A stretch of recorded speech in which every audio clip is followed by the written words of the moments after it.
বিসমিল্লাহর মধ্যে এত বেশি ফজিলত আর বরকত আছে, যদি কোনো কাজ বিসমিল্লাহ দ্বারা শুরু না করা হয় এটা লেজ কাটা হয়। হাদিসে পাকের মধ্যে এসেছে, আমার দয়াল নবী বলেছেন, মান ক্বালা বিসমিল্লাহি মাররাতান লাম ইয়াবকা মিন যুনুবিহি যাররাতান। আল্লাহর কোন বান্দা যদি বিসমিল্লাহ একবার পড়ে তার জীবনের কোন গুনাহ থাকে না। সুবহানাল্লাহ, এত ফজিলত আছে এই বিসমিল্লাহর মধ্যে। আমরা তো বুঝি না, আসলে আমরা মুসলমান ঠিকই, কি পড়লে আমাদের কাজে বরকত হবে, কি পড়লে আমাদের কামাই রোজগারিতে বরকত হবে, এটা আমরা বুঝি না। সম্মানিত হাজিরিন, বিসমিল্লাহ শরীফের মধ্যে এত বেশি বরকত আর রহমত আল্লাহ পাক রেখে দিয়েছেন। কাইসারের বাদশা, কাইসার ওই রোম সম্রাট কাইসার মাথা ব্যথায় অসহ্য ছিলেন। উমরে ফারুকের কাছে চিঠি লিখলেন, আমি মাথা ব্যথা আর সহ্য করতে পারছি না। হযরত উমরের কাছে রোম সম্রাট কাইসার চিঠি লিখেছে, আমি মাথা ব্যথা আর বরদাস্ত করতে পারছি না। হযরত উমরে ফারুক তার জন্য একটা টুপি বানাইলেন। তার জন্য একটা টুপি বানাইয়া কি যেন ওই টুপির ভিতরে লিখে দিলেন, কাইসার রোম সম্রাট যখনই টুপিটা মাথায় দেয় ব্যথা ভালো হয়ে যায়, যখন টুপিটা মাথা থেকে খোলে আবার ব্যথা শুরু হয়ে যায়। এইভাবে বহুদিন পর্যন্ত চলল। টুপি মাথায় দিলে ব্যথা ভালো, টুপি খুলে ফেললে আবার মাথা ব্যথা শুরু হয়ে যায়। কাইসার চিন্তা করলো, সে যে টুপিটার ভিতরে কি আছে আমি একটু দেখতে চাই, আমি একটু দেখবো। সুবহানাল্লাহ। ভাইয়ের আমার, রোম সম্রাট টুপিটা খুলে দেখে উমরে ফারুক নিজের হাতে ওই টুপির ভিতরে লিখে দিছে বিসমিল্লাহির রহমানির রহিম। এটার মধ্যে এত বেশি ফজিলত, সমস্ত রোগের ঔষধ আছে এই বিসমিল্লাহ শরীফের মধ্যে। সুবহানাল্লাহ বলে। الحمدلله نحمده ونستعينه ونستغفره ونؤمن به ونتوكل عليه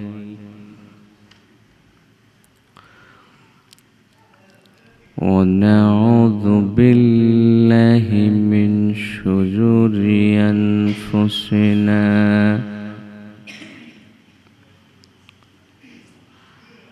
ومن سيئات أعمالنا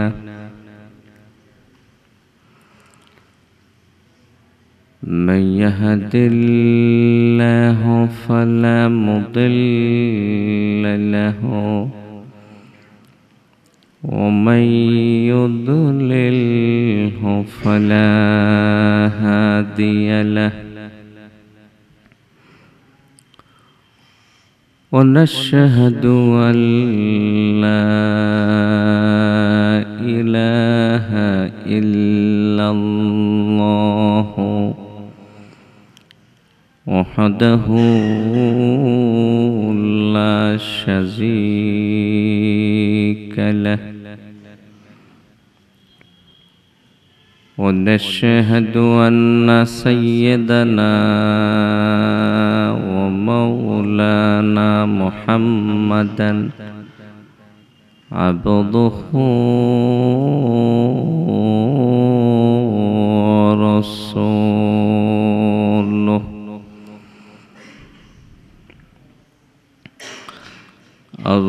أرسله بالحق بشيرا ونذيرا وداعيا إلى الله بإذنه وسراجا منيرا أما بعد فأعوذ بالله من الشيطان الرجيم بسم الله الرحمن الرحيم إن الله وملائكته يصلون على النبي يا أيها الذين آمنوا صلوا عليه وسلموا تسليما اللهم صل على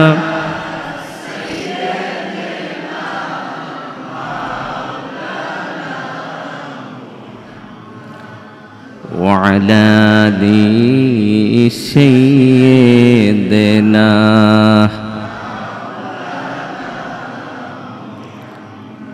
بلغ العلا بكماله كشف الدجى بجماله حسنت جميع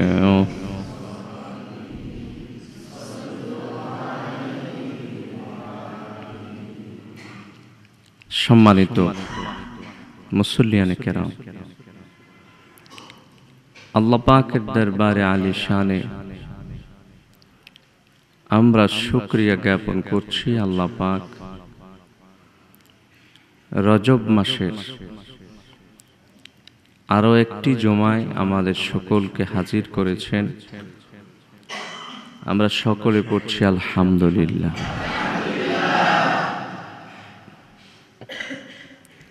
রজব মাস উপলক্ষে আমি আপনাদের সামনে ইসরা এবং মেরাজ নিয়ে আলোচনা করছিলাম। আল্লাহর হাবিবের বাইতুল্লাহ থেকে বাইতুল মুকাদ্দাস যেই সফরটা ছিল এটাকে ইসরা বলা হয়। আর বাইতুল মুকাদ্দাস থেকে আল্লাহর আরশ পর্যন্ত যেই সফর ছিল ওইটাকে মেরাজ বলা হয়। আমি আল্লাহর রাসূলের ইসরা তথা বাইতুল্লাহ থেকে বাইতুল মুকাদ্দাস যাওয়ার পথে কি কি জিনিস আল্লাহর রাসূল দেখেছেন সে ব্যাপারে আমি আলোচনা করছিলাম। ভাইরা, আমার নূর নবী মুহাম্মদ সাল্লাল্লাহু আলাইহি ওয়াসাল্লাম কাবা শরীফ থেকে বাইতুল্লাহ থেকে বাইতুল মুকাদ্দাসে যাওয়ার পথে হঠাৎ করে দেখলেন একটা সুগন্ধি আসতেছে, সুঘ্রাণ। আল্লাহর হাবিব বললেন, এমন একটা ঘ্রাণ পাইলাম যে ঘ্রাণ আমি আর কখনো পাই নাই। সুবহানাল্লাহ। আতর তো কত আতরই আছে, কিন্তু এমন আতর আমি আর কোনোদিন দেখি নাই। সুবহানাল্লাহ। আল্লাহর হাবিব সাল্লাল্লাহু আলাইহি সাল্লাম জিবরিল আমিনকে প্রশ্ন করলেন, জিবরাইল, আমি কিসের ঘ্রাণ পাচ্ছি? জিবরিল আমিন বললেন, হে দয়াল নবী, এটা মাশতা বিনতে ফিরাউনের ঘ্রাণ আপনি পাচ্ছেন। সুবহানাল্লাহ। আল্লাহর রাসূল বললেন, জিবরাইল, খুলে বলো, ঘটনা কি, খুলে বলো। জিবরিল আমিন বললেন, ইয়া রাসূলুল্লাহ, ইয়া হাবিবাল্লাহ, ফিরাউনের একটা মেয়ে ছিল, তার একটা খাদেমা ছিল, কাজের মেয়ে ছিল। তো একদিন ফিরাউনের মেয়ের মাথা আঁচড়াইতেছিল সে, কাজের মেয়েটা, হঠাৎ করে তার হাত থেকে চিরুনিটা মাটিতে পড়ে গেছে। সে চিরুনিটা উঠানোর সময় বলল, বিসমিল্লাহির রহমানির রহিম। সুবহানাল্লাহ। বিসমিল্লাহ শরীফ পড়ার কারণে ফিরাউনের মেয়ে অবাক হয়ে গেছে। কিরে, তুমি কার নামে চিরুনি উঠাইলা? তুমি কি আমার বাবার নাম পড়লা নাকি? মাশতা বিনতে ফিরাউন ডাক দিয়ে কয় না, আমি ওই রবের নাম নিয়েছি, আমি ওই সৃষ্টিকর্তার নাম নিয়েছি, যিনি আমারও রব, তোমারও রব, তোমার বাবা ফিরাউনেরও রব। সম্মানিত হাজিরিন, বিসমিল্লাহির রহমানির রহিম এটা কোরআনে আছে। আমরা যে কোনো কাজ করি প্রথমে বিসমিল্লাহ পড়ি, ঠিক কিনা? দুনিয়ার যত মুসান্নিফ, দুনিয়ার যত লেখক কিতাব লিখেছে, সর্বপ্রথম প্রথম লাইনে লিখেছে বিসমিল্লাহির রহমানির রহিম। বিসমিল্লাহর মধ্যে এত বেশি ফজিলত আর বরকত আছে, যদি কোনো কাজ বিসমিল্লাহ দ্বারা শুরু না করা হয়, এটা লেজ কাটা হয়। হাদিসে পাকের মধ্যে এসেছে, আমার দয়াল নবী বলেছেন, মান ক্বালা বিসমিল্লাহি মাররাতান লাম ইয়াবকা মিন যুনুবিহি যাররাতান। আল্লাহর কোন বান্দা যদি বিসমিল্লাহ একবার পড়ে, তার জীবনের কোনো গুনাহ থাকে না। সুবহানাল্লাহ। এত ফজিলত আছে এই বিসমিল্লাহর মধ্যে, আমরা তো বুঝি না। আসলে আমরা মুসলমান ঠিকই, কি পড়লে আমাদের কাজে বরকত হবে, কি পড়লে আমাদের কামাই রোজগারিতে বরকত হবে, এটা আমরা বুঝি না। সম্মানিত হাজিরিন, বিসমিল্লাহ শরীফের মধ্যে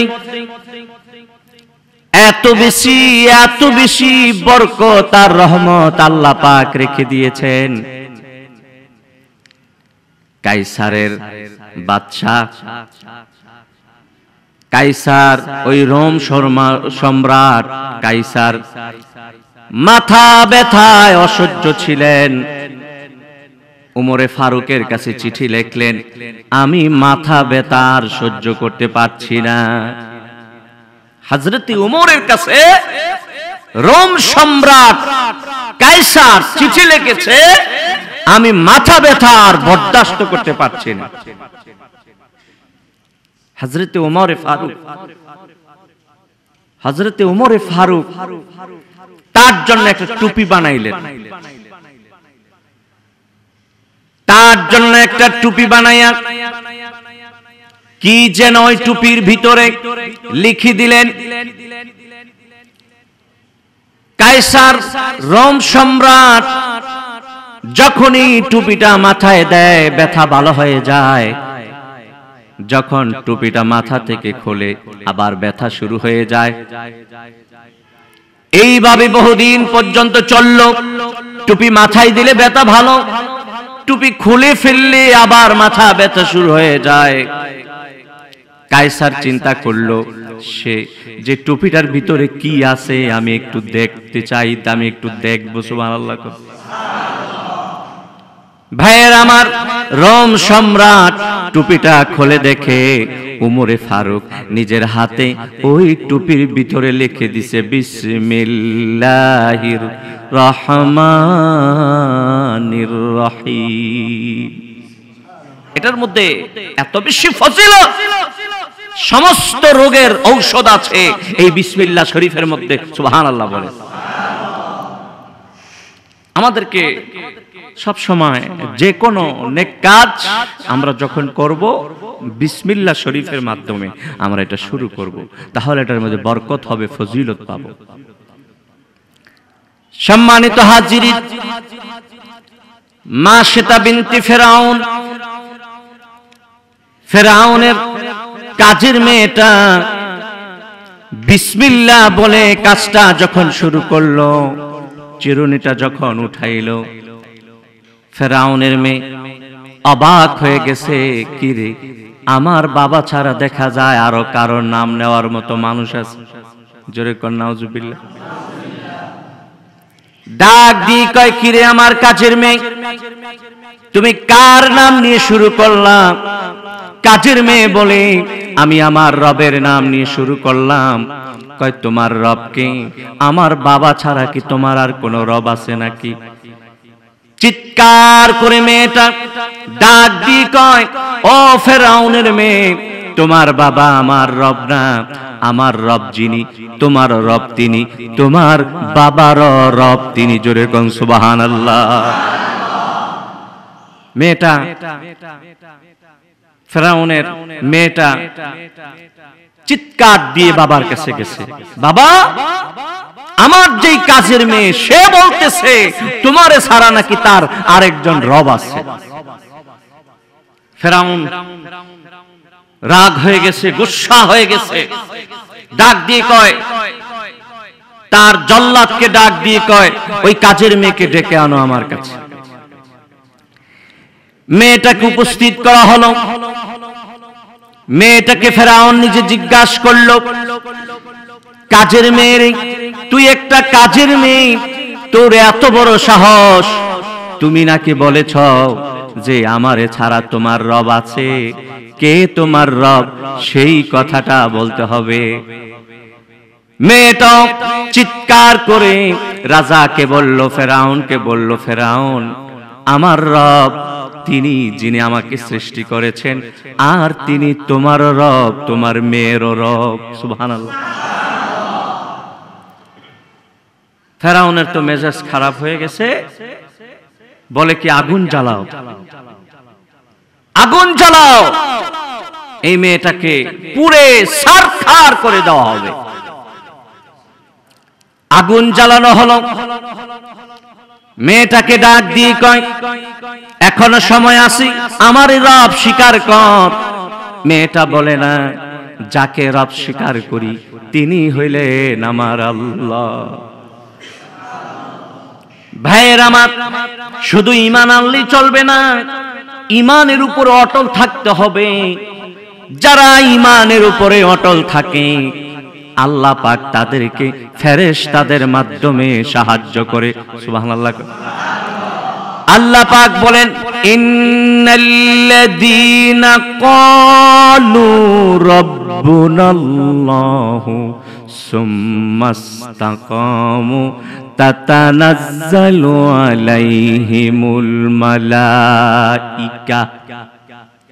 আল্লাহ পাক বলেন, আমার কোন বান্দা অথবা বান্দি যদি ঈমান আনার পরে, কালিমা পড়ার পরে এই কালিমা আর ঈমানের প্রতি অবিচল থাকে, যে কোনো বাধা মোকাবেলা করে সেই ইমানদার হিসাবে আমার সামনে পেশ হয়, আমি আল্লাহ তার মরণের সময় যে কোনো মুহূর্তে তার জন্য ফেরেশতা পাঠাইয়া দিব।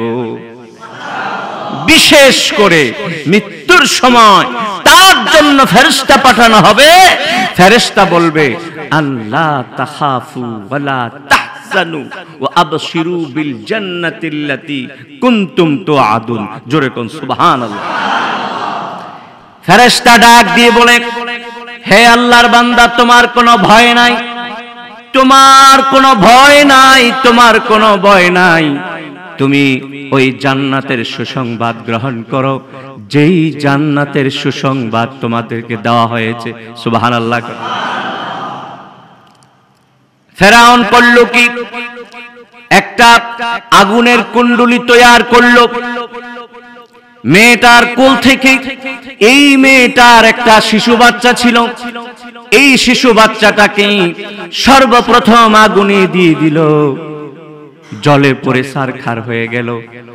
মেয়েটাকে ডাক দিয়ে কয়, এখনো সময় আছে, তুমি ফেরাউনকে রব স্বীকার করো, এখনো সময় আছে, তুমি ওই আল্লাহ যে রব এটা অস্বীকার করো, তাইলে তোমাকে রক্ষা দেওয়া হবে, অন্যথায় তোমার কোনো রক্ষা নাই। ভাইয়ের আমার, সে একটু ভয় পেয়ে গিয়েছিল, আগুনের মধ্যে এই মুহূর্তে জ্বলে পুড়ে ছারখার হয়ে যাব।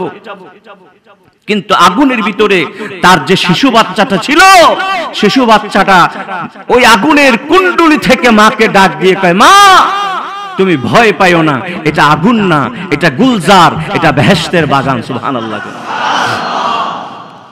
সম্মানিত হাজিরিন, চারটা শিশু বাচ্চা এই দুনিয়ায় কথা বলেছে, তার মধ্যে একটা হচ্ছে মাস্তা বিনতে ফেরাউনের মেয়ে। ওই ফেরাউনের মেয়ের যে চাকরানি, কাজের মেয়ে, তার শিশু বাচ্চাটা বাচপানির মধ্যে ছোটবেলায় কথা বলেছে। চারটা সন্তান এই পৃথিবীতে, শিশু বাচ্চা, দুধের বাচ্চা হওয়ার পরেও কথা বলেছে, তার মধ্যে সে এক নম্বর। সুবহানাল্লাহ। আল্লাহ রাসূলকে ডাক দিয়ে জিবরিল আমিন বললেন, ইয়া রাসূলুল্লাহ, ইয়া হাবিবাল্লাহ, তাকে যে আগুনের মধ্যে পোড়াইয়া দিছে, ফেরাউন যে পোড়াইয়া দিছে, মানুষ পুরাইলে সুগন্ধি আসে না, এটা দুর্গন্ধ হয়ে যায়। আল্লাহ পাক আমারে ডাক দিয়া কইলেন, জিবরাইল আর দেরি করো না, আর দেরি করা যাবে না, আমার এই বান্দির দুর্গন্ধটাকে জান্নাতের সুগন্ধি দ্বারা পরিবর্তন করে দাও। সম্মানিত হাজিরিন, দ্বীনের উপরে অটল থাকার কারণে, ইসলামের উপরে অটল থাকার কারণে, ঈমানের উপরে অটল থাকার কারণে তার যদিও শাহাদাত হয়েছে, তার যদিও মৃত্যুটা শহীদি মৃত্যু হয়েছে, কিন্তু দুনিয়ায় তার দুর্গন্ধটা আল্লাহ জান্নাতের সুগন্ধি দ্বারা পরিবর্তন করে দিয়েছে। আল্লাহর রাসূল অবাক হইলেন। তার ব্যাপারে সাহাবায়ে কেরামদেরকে বললেন, সাহাবীরা রে, ওই ফেরাউনের কাজের মেয়ের অবস্থাটা আমি যা দেখলাম, আমি অবাক হইলাম। আল্লাহ পাক দ্বীনের উপরে অটল থাকার কারণে একজন কাজের মেয়েকে কত বড় মর্যাদা দিতে পারে। দেখতে দেখতে আল্লাহ রাসূল গেলেন বাইতুল মুকাদ্দাসে। সেখানে যাইয়া দেখলেন সমস্ত নবী এবং রাসূলেরা আছে। সুবহানাল্লাহ বলবেন। সেখানে যাইয়া দেখলেন সমস্ত নবী এবং রাসূলেরা উপস্থিত হয়ে আছে। জিবরিল আমিন পরিচয় করাইলেন, ইয়া রাসূলুল্লাহ, ইয়া হাবিবাল্লাহ, এটা আদম আলাইহিস সালাম, এটা ইব্রাহিম আলাইহিস সালাম, এটা মুসা আলাইহিস সালাম, এটা ঈসা আলাইহিস সালাম, এটা ইউসুফ আলাইহিস সালাম। এইভাবে সমস্ত নবী এবং রাসূলদের সাথে আমার রাসূলের পরিচয় হয়েছে। সুবহানাল্লাহ। সমস্ত নবী এবং রাসূলেরা আমার নবীর জন্য দোয়া করেছেন। ভাইয়ের আমার, তারপরে কাতার সোজা হয়ে গেল, মনে হচ্ছে যেন জামাত হবে। জিবরিল আমিন আযান দিলেন। জিবরিল আমিন আযান দেওয়ার পরে আমার নবীকে ডাক দিয়ে বললেন, হে নবী, আপনি আজকের এই বিশাল জামাতের ইমামতি করবেন। সুবহানাল্লাহ। আজ থেকে আপনি ইমামুল মুরসালিন, সমস্ত নবী এবং রাসূলদের ইমাম। জোরে কোন সুবহানাল্লাহ। আমার রাসূল শুধু, আমার নবী, দয়াল নবী শুধু নবী আর রাসূলই ছিলেন না, সমস্ত নবীদের সরদার এবং ইমাম ছিলেন। সুবহানাল্লাহ বলেন। সম্মানিত হাজরিন, বাইতুল মুকাদ্দাসে আমার রাসূলকে মেহমানদারিও করা হলো এবং বাইতুল মুকাদ্দাসের সমস্ত আজাইবাত আল্লাহ রাসূলকে দেখানো হলো। বাইতুল মুকাদ্দাস এমন একটা মসজিদ, যে মসজিদের চতুর্পাশে কমস কম ৭০,০০০ নবী এবং রাসূলদের কবর আছে। সুবহানাল্লাহ। আল্লাহ পাক কোরআনে বলেছেন, সুবহানাল্লাযী আসরা বিআবদিহি লাইলাম মিনাল মাসজিদিল হারামি ইলাল মাসজিদিল আকসাল্লাযী বারাকনা হাওলাহু। আল্লাহর রাসূলকে আল্লাহ পাক কাবার চত্বর থেকে এমন একটা মসজিদে নিয়ে গেছেন, যে মসজিদের চতুর্পাশে আল্লাহ বলছেন বরকত আছে, বরকত হচ্ছে। সেখানে সমস্ত বড় বড় নবী এবং রাসূল কিতাবে এসেছে, কমস কম ৭০,০০০ নবী এবং রাসূলদের কবর আছে, জিন্দা লাশ আছে। সুবহানাল্লাহ বলেন। তাদের বরকতের কথা আল্লাহ কোরআনে বলেছেন। সুবহানাল্লাহ বলবেন না?